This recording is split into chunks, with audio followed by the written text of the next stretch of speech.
प्यारे बच्चों, बहुत बहुत स्वागत है रमदान ट्यूटोरियल में। माध्यमिक physical science chapter number 1 concern about environment. इस चैप्टर के सारे एक्सरसाइज के क्वेश्चंस हम लोगों ने डिस्कस कर लिए हैं। आज के इस क्लास में चैप्टर के कंसेप्ट को डिस्कस करने के बाद हम इसके प्रीवियस ईयर क्वेश्चंस का सॉल्यूशन करेंगे। प्रीवियस ईयर क्वेश्चंस आप लोगों को पता है बहुत इंपॉर्टेंट होते हैं इन ऑर्डर टू अंडरस्टैंड कि बोर्ड किस तरह के क्वेश्चंस इस चैप्टर में से पूछता है। आज के इस क्लास में हम आपको प्रीवियस ईयर में 2017 से स्टार्ट करेंगे और 2020 तक, यानी कि जो लास्ट ईयर माध्यमिक हुआ था उस तक के सारे क्वेश्चंस जो बोर्ड में पूछे गए हैं इस चैप्टर से, उनके बारे में एक्सप्लेन करेंगे। तो चलिए स्टार्ट करते हैं, आज का क्लास डिस्कस करते हैं। तो चलिए हम डिस्कशन स्टार्ट करते हैं प्रीवियस ईयर में आए हुए क्वेश्चंस के सॉल्यूशंस का। इससे पहले कि मैं क्वेश्चन का सॉल्यूशन स्टार्ट करूं, मैं सबसे पहले आपको बताना चाहूँगा कि आप थोड़ा पैटर्न समझिए किस तरह से क्वेश्चन पूछे जाते हैं। प्रीवियस ईयर 2020 में जो क्वेश्चन पूछे गए हैं उसमें ग्रुप ए में आपको 1 मार्क्स स्कोर करने का ऑप्शन मिलेगा क्योंकि एक ही MCQ पूछा गया है। लेकिन अगर आप ग्रुप बी में जाएंगे तो आप देख सकते हैं 2.1 और 2.2 दो जगह पर क्वेश्चन आपसे पूछे गए हैं। इन दोनों क्वेश्चन का आंसर देने पर आप टोटल 2 मार्क्स स्कोर कर सकते हैं और 2.1 में आपको एक ऑल्टरनेटिव भी दिया गया है, तो यहाँ पर आप 2 मार्क्स स्कोर कर सकते हो। और ग्रुप सी में अगर आप आओगे तो यहाँ पर आप एक क्वेश्चन अटेम्प्ट कर पाओगे जो कि 2 मार्क्स का है, यानी कि टोटल आप 5 मार्क्स स्कोर कर सकते हो इस चैप्टर में। हम बाकी ईयर्स को भी देखेंगे जैसे कि 2019, 2017, 18, उनमें क्या 5 मार्क्स ऑलवेज आ रहे हैं। आप फॉलो कीजिएगा कि ऑलवेज ये 5 मार्क्स के क्वेश्चन से बिल्कुल इसी पैटर्न में आए हैं। आप लोगों को काफ़ी ज़्यादा क्लियरेंस आ जाएगा किस तरह से इसकी प्रिपरेशन करनी है। तो चलिए फर्स्ट क्वेश्चन के साथ स्टार्ट करते हैं। फर्स्ट क्वेश्चन कहता है, among which of the following gas does not help in the depletion of ozone layer. Ozone layer आपको पता है एटमॉस्फेयर के डिफरेंट लेयर्स में से एक लेयर है। इसके डिप्लेशन में, यानी इसको क्षति पहुंचाने में, इनमें से कौन सा गैस है जो रिस्पॉन्सिबल नहीं है। आप यहाँ नोट कीजिए NO, NO2, CFC और CO2 कार्बन डाइऑक्साइड है। इनमें से आप लोग कॉमन चीज़ें देखेंगे और आप लोगों को आंसर देंगे ग्रीन हाउस गैसेस के बारे में। इनमें से सभी ग्रीन हाउस गैसेस है, राइट। लेकिन एक चीज़ नोटिस कीजिए, कार्बन डाइऑक्साइड सिर्फ ग्रीन हाउस गैस है। ओजोन लेयर के डिप्लेशन में कार्बन डाइऑक्साइड का कोई रोल नहीं है। इसका सही आंसर है CO2 यानी carbon dioxide. And I hope कि आपको आंसर पता होगा। ग्रुप बी में चलते हैं, क्वेश्चन देखते हैं क्या है। Which fuel gas is harvested from coal bed. Coal bed में से कौन सा फ्यूल गैस है जो हम लोगों को मिलता है। आप सब लोगों को पता होगा मीथेन वो गैस है जो हमें वहाँ से मिलता है, जिसका केमिकल फॉर्मूला CH4 है। इसके ऑल्टरनेटिव में भी एक क्वेश्चन पूछा गया था, name a gas present in air that increase the amount of which causes global warming. Amount of gas जो ग्लोबल वार्मिंग को इंक्रीज करता है, और इसका सही आंसर है कार्बन डाइऑक्साइड। मैंने अभी आपको बताया था यहाँ पर भी कि ये सिर्फ ग्रीन हाउस गैस है। इसके एक और क्वेश्चन को देखते हैं, name an energy source which can be used as sustainable development. Answer है सोलर एनर्जी। आपको पता है इसके बहुत सारे ऑल्टरनेटिव भी आप भी दे सकते हैं, जैसे कि विंड एनर्जी भी आप लिख सकते हैं, जो विंड एनर्जी प्रोड्यूस की जाती है वो भी है।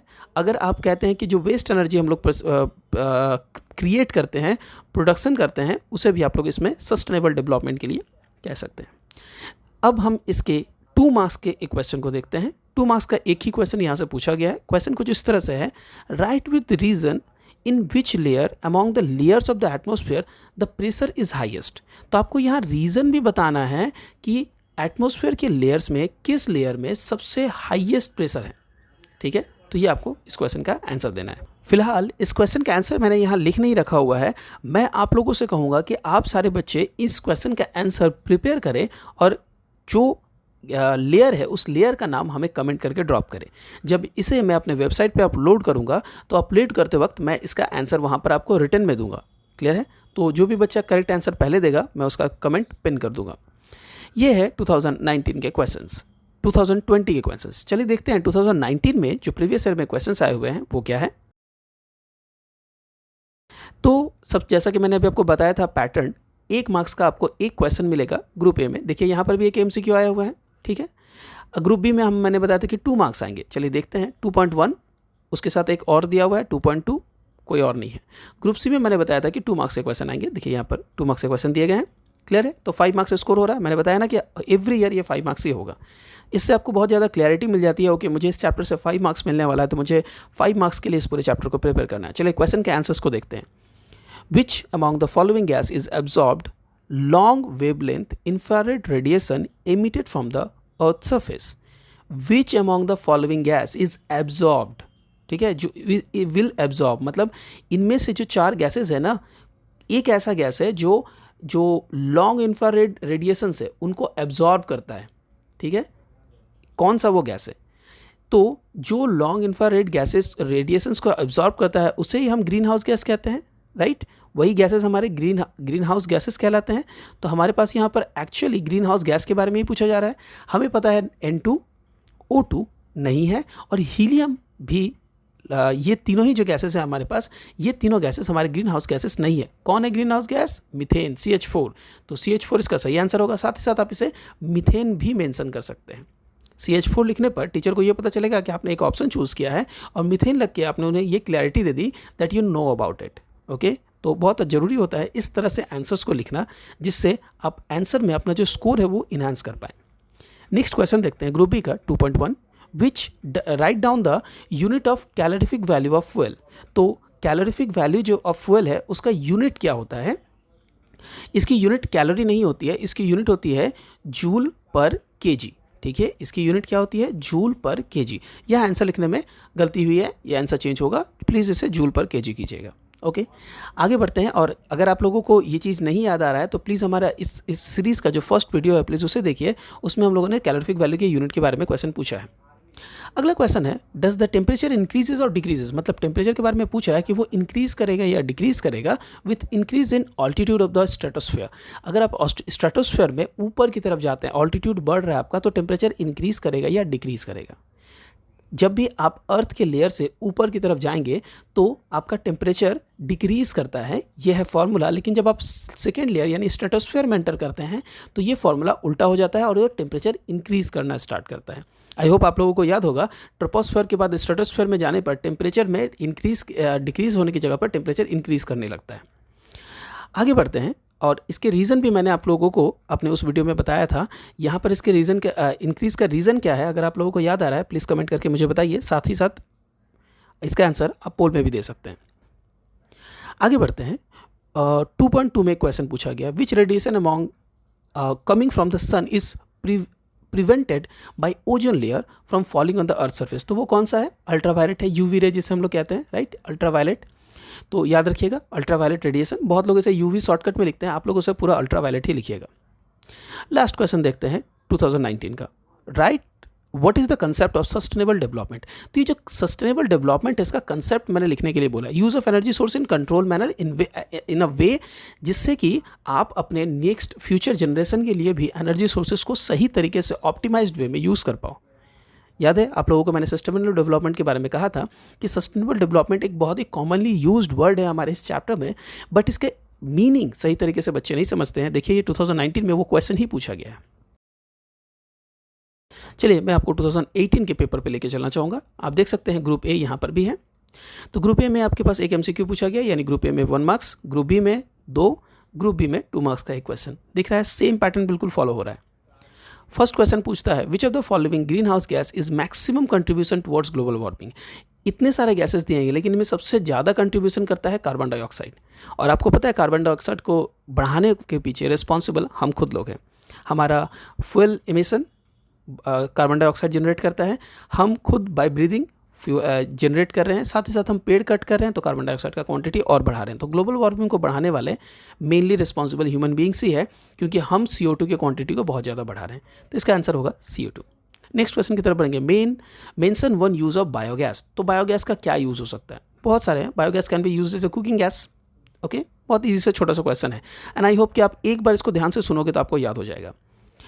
What is the role of NO in the decomposition of ozone in the ozone layer. तो ओजोन लेयर पे जाके ओजोन में ये NO क्या करता है, किस तरह से उसे डिप्लेशन करता है.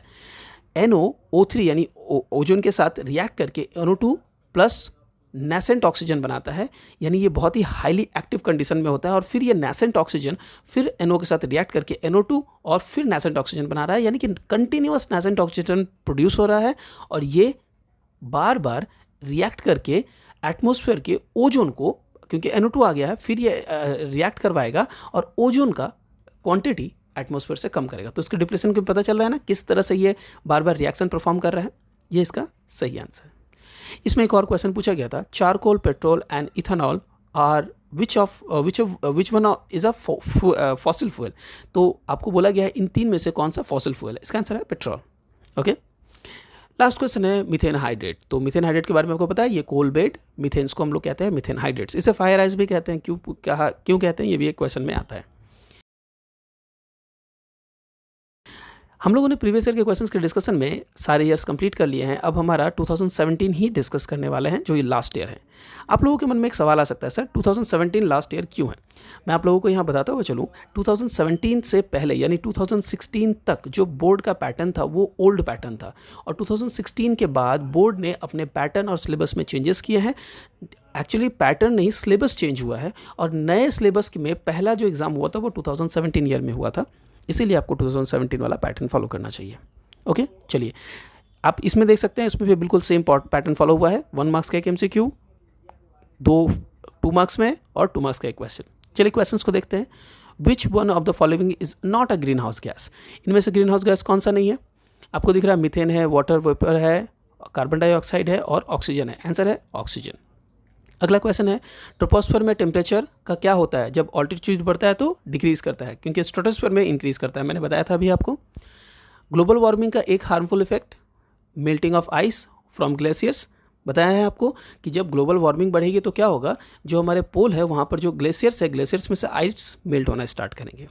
अगला question, which atom release from the chlorofluorocarbon. CFC में किस एटम की बात पूछी गई है जो UV के डिकम्पोज करता है। यह है क्लोरीन। इसके साथ ये भी याद रखिएगा, सबसे ज़्यादा ओजोन लेयर को डिप्लेशन पहुँचाने वाला जो लेयर है, जो एलिमेंट है, वो है क्लोरीन। लास्ट क्वेश्चन है, what is mean by calorific value of a fuel. तो calorific value of a fuel से क्या समझते हो। इस आंसर को मैंने यहाँ लिख नहीं रखा हुआ है, पर मैंने आपको समझाया था, अभी भी समझा देता हूँ कि अगर आप किसी एक गैस के यूनिट क्वांटिटी को बर्न करते हो तो जो आपको एनर्जी मिलती है वही होता है उसका कैलोरीफिक वैल्यू।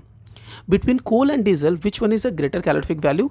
तो कोल और डीजल में किसका होता है, डीजल का होता है, याद रखिएगा। ठीक है, तो ये एक कंपैरिजन है जो आप लोगों को याद रखना पड़ेगा। यहाँ पर मैं आपको बता दूं, सबसे ज़्यादा जो कैलोरीफिक वैल्यू होती है वो हाइड्रोजन गैस की होती है। हाइड्रोजन गैस का कैलोरीफिक वैल्यू सबसे हाई होता है, लिक्विड हाइड्रोजन की बात हो रही है।